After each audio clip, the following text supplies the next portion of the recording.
এটাকে বলে পুনর্নভা পাতা। এটা রেল লাইনের ধারে, যে কোনো রাস্তার ধারে প্রচুর হয়ে থাকে।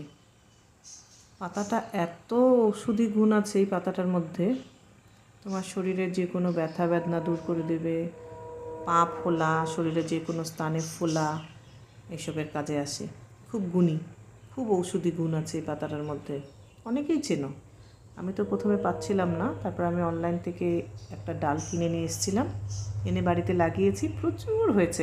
এখন কেটে ফেলে দিলেও আরও প্রচুর হতেই থাকে।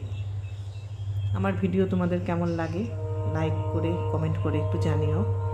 আর যদি আমার ভিডিও যদি তোমাদের ভালো লাগে তাহলে আমার চ্যানেলটাকে একটু সাবস্ক্রাইব করে আমার পাশে থাকার চেষ্টা করো। পুনর্নভা পাতা চিনে রাখো, খুব খুব খুব ভালো একটি পাতা, মানে খুব ঔষধি গুণালা পাতা একটি। টাটা।